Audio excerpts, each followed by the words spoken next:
महाराष्ट्रातील पुणे शहरातील सहकारनगर परिसरातून एक धक्कादायक घटना समोर आली आहे। काल रात्री एका जिम मालकावर जीवघेणा हल्ला करण्यात आला।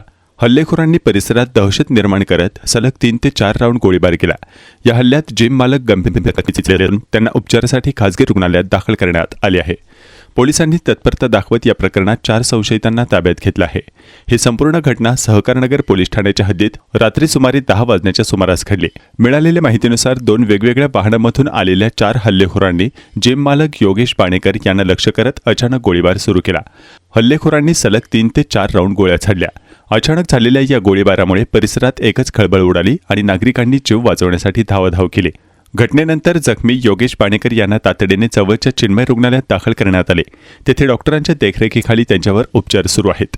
त्यांच्या प्रकृतीवर डॉक्टरांकडून सतत लक्ष ठेवले जात आहे। घटनेची माहिती मिळताच पुणे पोलिसांचे वरिष्ठ अधिकारी आणि सहकारनगर पोलीस ठाण्याचे पथक घटनास्थळी दाखल झाले। प्रकरणाचे गांभीर्य लक्षात घेऊन तत्काळ नाकाबंदी करण्यात आली आणि तपास सुरू करण्यात आला। सहकारनगर पोलीस ठाण्याच्या हद्दीत सुमारे 10 वाजता गोळीबाराची घटना घडली। या घटनेत योगेश पाणेकर नावाच्या जिम मालकावर गोळीबार करण्यात आला। 4 जण 2 वाहनामधून आले होते आणि त्यांनी हा हल्ला केला। जखमींना चिन्मय रुग्णालयात दाखल करण्यात आले असून त्यांच्यावर सध्या उपचार सुरू आहेत। गोळीबारामागील नेमकं कारण अद्याप स्पष्ट झालं नाही। पोलिसांनी 4 संशयितांना ताब्यात घेऊन त्यांची कसून चौकशी सुरू केली आहे। आता या हल्ल्यामागील नेमका उद्देश काय होता याचा शोध पोलीस घेत आहेत। हा हल्ला जुन्या वैमनस्यातून किंवा वैयक्तिक वादातून झाला का की यामागे आणखी मोठे काही कारण आहे याचा तपास सुरू आहे। ताब्यात घेतलेल्या 4ही संशयितांची चौकशी सुरू असून लवकरच या संपूर्ण कटाचा उलगडा होण्याची शक्यता व्यक्त केली जात आहे। स्टेशन की हद में एक फायरिंग का इंसिडेंस हुआ है।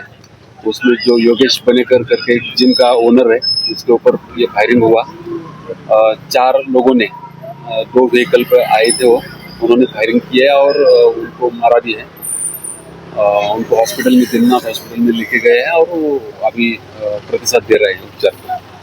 कारण क्या है इसका कारण पता नहीं चला, लेकिन आरोपी हिरासत में ले लिया है। इनका इंक्वायरी चालू है। 4 आरोपी